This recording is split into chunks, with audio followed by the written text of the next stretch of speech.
The tragic death of Henry VIII's first son. Henry, Duke of Cornwall, was born on the 1st of January 1511, and was the firstborn son of King Henry VIII of England and his first wife, Catherine of Aragon. His arrival was initially met with grand celebrations, as he was the prospective heir to the throne. However, he passed away just a few weeks later, and the inability of Henry VIII and Catherine to have another surviving son precipitated issues of succession and marital disputes. These conflicts eventually strained the ties between the Church of England and the Roman Catholic Church, ultimately contributing to the onset of the English Reformation. Henry VIII is remembered in history as one of the most ruthless and brutal kings of England. He would do anything to get what he wanted, especially his desire for a male heir. This led him to execute his second wife, Anne Boleyn. However, Henry did have a son before all his marriage troubles started. His first marriage to Catherine of Aragon was initially happy, and Catherine gave birth to a son. If this son had lived, history might have been less brutal, and Henry might not have ended up marrying 6 times. Catherine was first married to Henry's brother Arthur, but she loved Henry, her second husband. Her early pregnancy went well, and following tradition she was confined to a room for the last part of her pregnancy, attended only by women who would help deliver the baby. Childbirth was very dangerous at the time, but Henry and Catherine's early marriage was fruitful and happy. In November 1510, while Catherine was pregnant, Henry VIII participated in a tournament, impressing her with his fitness and organising a grand event with music and dancing to entertain her. Before Christmas that year, Catherine attended Mass with her court and then hosted a lavish banquet. Soon after, she retired to her quarters for the childbirth confinement, during which no men, including Henry, were allowed in. Catherine's chambers were well prepared with beautiful tapestries and paintings to create a positive atmosphere.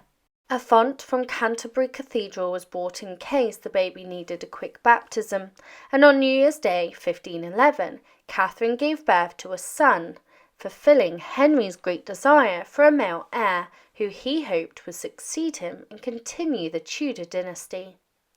For many years to come, people hoped that Henry VIII's son would have many children and keep the Tudor family ruling England. But when the prince was born, London celebrated in a big way. There were bonfires and the mayor gave out free wine to everyone in the city.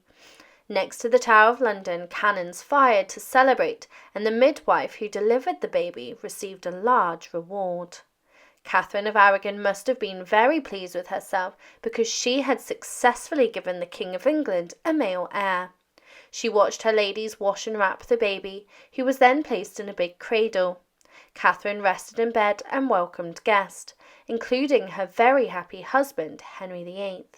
About 30 to 40 days later, Catherine went back to her usual royal duties, and the baby was named Henry after his father and grandfather. They hoped that one day he would become King Henry IX. When Prince Henry was just 5 days old, he was baptized at the Church of the Observant Friars next to where he was born in Richmond Palace. Important people from the court and ambassadors watched the ceremony. The baby was named the Duke of Cornwall, and his godparents were the Archbishop of Canterbury, the Earl of Surrey, and the Earl and Countess of Devon. Celebrations spread across Europe, with the King of France sending gifts and ambassadors from Spain, where Catherine was originally from, bringing good wishes and congratulations. After her rest, Queen Catherine rejoined King Henry, and they went to Westminster Palace. Meanwhile, their son, Prince Henry, the Duke of Cornwall, stayed in the royal nursery under the care of his nurses, though his parents often visited him. King Henry then organised another tournament to celebrate his son's birth on the 12th of February 1511. He challenged men to beat him in the tilt-yard, and the event was filled with grand displays, celebrating the court's wealth and the king's happiness. The Queen and her ladies watched from a special enclosure decorated in gold and purple velvet, featuring the initials of Henry and Catherine. That evening, another big party and banquet took place, marking one of the happiest times in Henry and Catherine's marriage. But the joy didn't last. Although plans were made to name Prince Henry as the Prince of Wales, a tragedy struck 52 days after his birth. The young prince died in the royal nursery at Richmond Palace. The exact cause of his death is unknown, but it was common during the Tudor period for children to die young, possibly from something like sudden infant death syndrome. Queen Catherine and King Henry VIII were devastated. A funeral was held for the prince at Westminster Abbey. At the time, the etiquette determined that the king and queen did not attend the funeral in person, so they relied on trusted courtiers to perform the ceremony for them. His small coffin was carried from Richmond Palace down the River Thames on royal barges draped in black. The procession was a sombre event, and everyone wore black. The coffin, carried by 6 knights, was escorted into the abbey by monks after a short ceremony, and Prince Henry was buried near the chapel of Edward the Confessor. This tragedy deeply affected English history. Catherine and Henry tried to have more children, but Catherine faced more tragedies with childbirth. This led Henry to seek other relationships, such as with Anne Boleyn, who later gave birth to Mary I, known as Bloody Mary.